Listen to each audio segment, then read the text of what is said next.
Iya.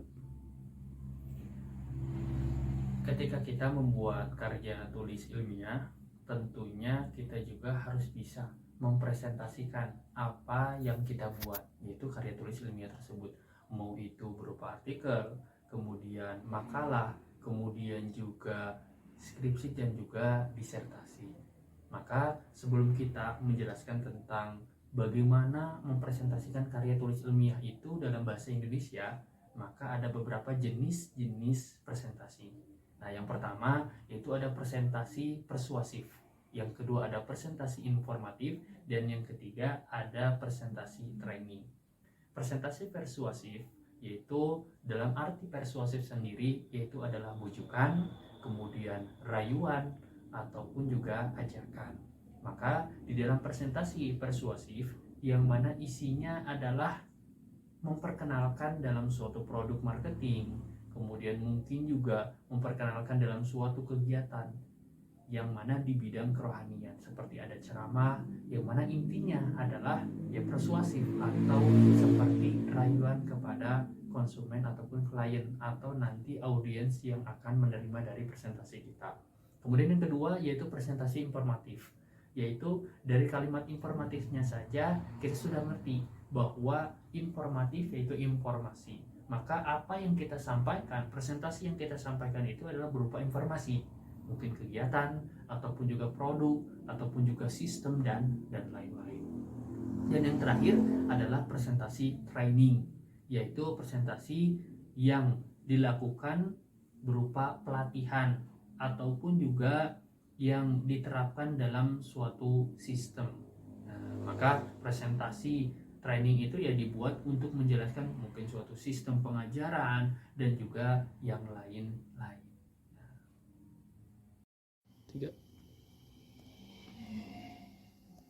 Di dalam persiapan dalam mempresentasikan karya tulis ilmiah termasuk di dalam bahasa Indonesia, maka tentunya ada beberapa cara yang mana yang perlu kita siapkan adalah media. Nah, media di dalam mempresentasikannya salah satunya mungkin dengan media PowerPoint dan juga yang lain. Ketika kita membuat mungkin paparan berupa PowerPoint dengan apa yang akan nanti kita jelaskan, maka yang pertama kita siapkan adalah slide di dalam PowerPoint tersebut. Yaitu yang pertama adalah halaman dan juga judul, kemudian latar belakang, kemudian yaitu rumusan masalah, kemudian tujuan dan juga metode, hasil serta kesimpulan, serta terakhir adalah saran. Yang mana semua itu isi-isinya di dalam setiap PowerPoint itu adalah poin-poin yang ada di dalam karya tulis ilmiah yang kita buat, dan tentunya dengan bahasa yang baku atau sesuai dengan karya tulis yang kita buat. Tips dan teknik untuk menunjang keberhasilan presentasi. Ada 2 poin. Untuk poin yang pertama, meringkas teks padat mungkin. Presentasi yang baik menghindari penggunaan teks yang panjang dan membosankan. Teks cukup yang disampaikan harus singkat, jelas, dan hanya satu atau frase intinya saja. Untuk yang kedua, menyajikan data dengan tabel, grafik, atau gambar. Poin-poinnya ada 3. Untuk poin yang pertama, tabel. Penyajian data dalam bentuk tabel lebih diutamakan daripada dalam bentuk teks. Tabel merupakan alat yang efektif untuk menginformasikan perbandingan kualitatif atau pola kecenderungan data numerik. Untuk poin yang kedua, grafik. Penyajian data ke audiens melalui grafik mempunyai keunggulan dibandingkan tabel, yaitu diketahuinya nilai-nilai kuantitatif dan perbandingannya secara cepat. Untuk poin yang ketiga, gambar. Presentasi yang baik kadang-kadang bisa dibantu dengan penyajian gambar untuk menarik perhatian. Selain itu, penyajian gambar bisa membantu suasana presentasi lebih menarik atau atraktif. tanpa mengurangi suasana ilmiah.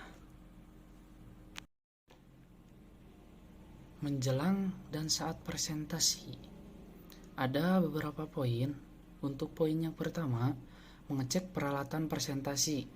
Nah, di poin yang pertama itu juga ada beberapa poin juga.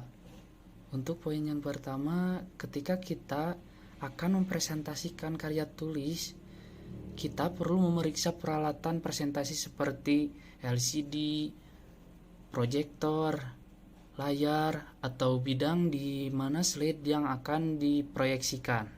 Untuk poin yang kedua, kalau kita sudah di lokasi presentasi pada hari H, beberapa hari sebelumnya kita perlu konfirmasi juga dengan panitia menyangkut beberapa hal terkait dengan teknis presentasi yang akan diselenggarakan. Paling tidak, ada beberapa hal yang harus kita cari informasinya, meliputi ketersediaan laptop, ketersediaan proyektor, ketersediaan proyektor laptop, durasi presentasi beserta pembagian sesinya. Durasi presentasi biasanya sekitar 10 atau 15 menit, dilanjutkan dengan tanya jawab sekitar 10 atau 20 menit. Nah, poin yang kedua, mempersiapkan rencana alternatif. Ada satu poin ini mah. Kita bisa saja ketika presentasi yang telah berjalan tiba-tiba gagal total karena peralatan yang digunakan mengalami kendala di tengah presentasi. Kendala tersebut bisa terjadi hanya karena laptop yang akan kita gunakan mendadak tidak dapat digunakan atau tidak bisa karena sebab-sebab lainnya. Untuk poin yang ketiga, mengomunikasikan ide.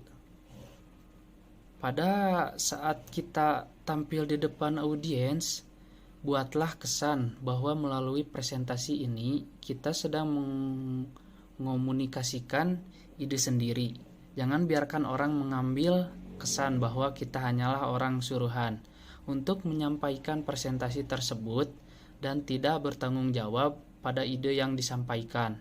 Oleh karena itu, kita menyampaikan materi dengan penuh keyakinan serta tak perlu ragu.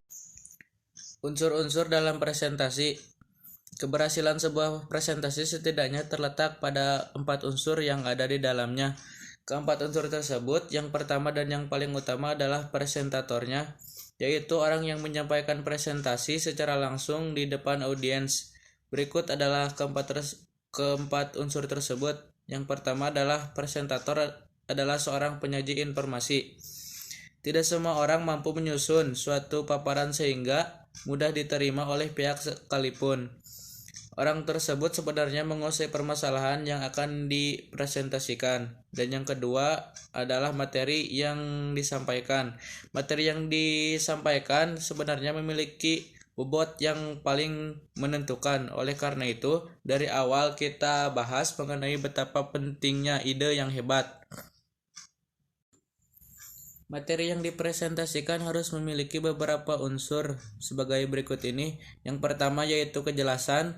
Sebuah informasi merupakan data-data yang tersusun dengan baik. Tanpa adanya struktur yang baik, informasi masih merupakan kumpulan data mentah yang belum memiliki makna.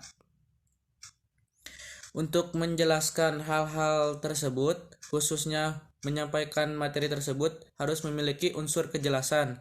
Yang pertama adalah penjelasan mengenai suatu perubahan atau tren data secara jelas dan logis. Yang kedua, penjelasan data secara berurutan, logis, dan sistematis.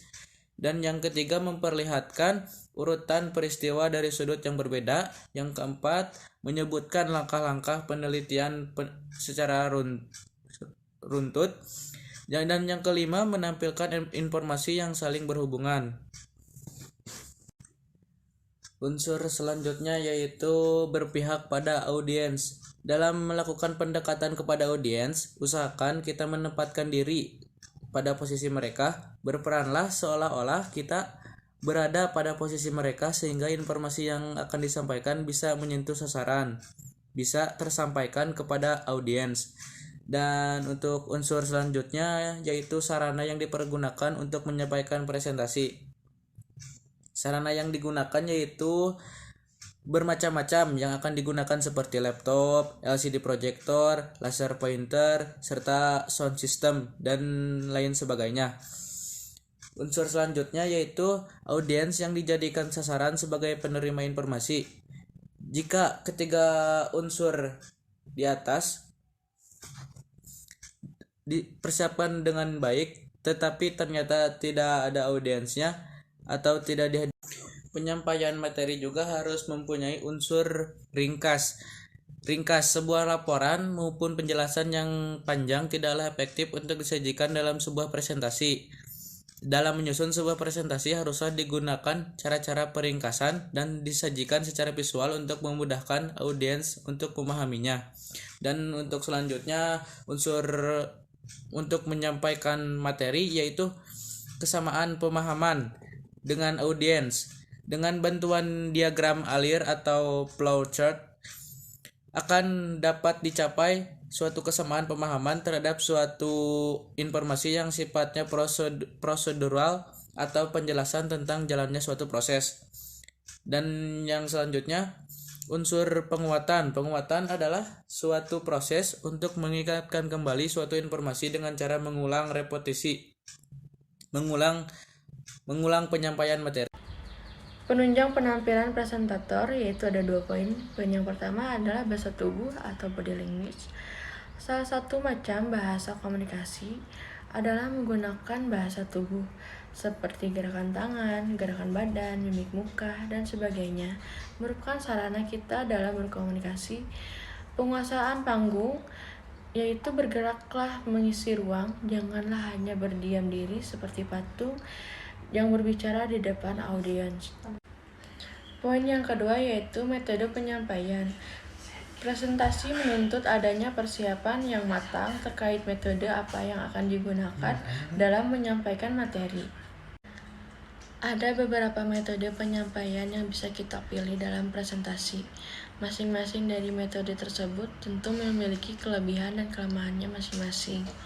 Ada 4 macam metode cara penyampaian materi yaitu kesimpulan, presentasi training, misalnya pelatihan yang diberikan kepada karyawan baru, pelatihan yang diberikan sehubungan dengan diterapkannya sistem ISO, pelatihan kepada para pengajar sehubungan adanya sistem pengajaran yang baru, dan sebagainya.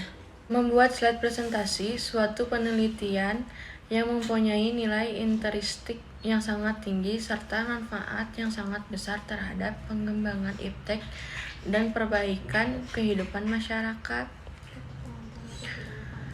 menjadi hilang dan rusak karena teknik pelaporan dan presentasi yang tidak baik. Menjelang dan saat presentasi, mengecek peralatan presentasi ketika kita akan mempresentasikan karya tulis. Kita perlu memeriksa peralatan presentasi seperti LCD projector, layar, atau bidang di mana slide yang akan diproyeksikan. Jika ketiga unsur di atas telah dipersiapkan dengan baik, tetapi tidak ada audiensnya, atau tidak dihadiri oleh audiens yang tepat sebagaimana yang dimaksud sebagai sasaran tersebut, maka rangkaian acara presentasi tersebut tidak akan sukses sebagaimana yang diinginkan.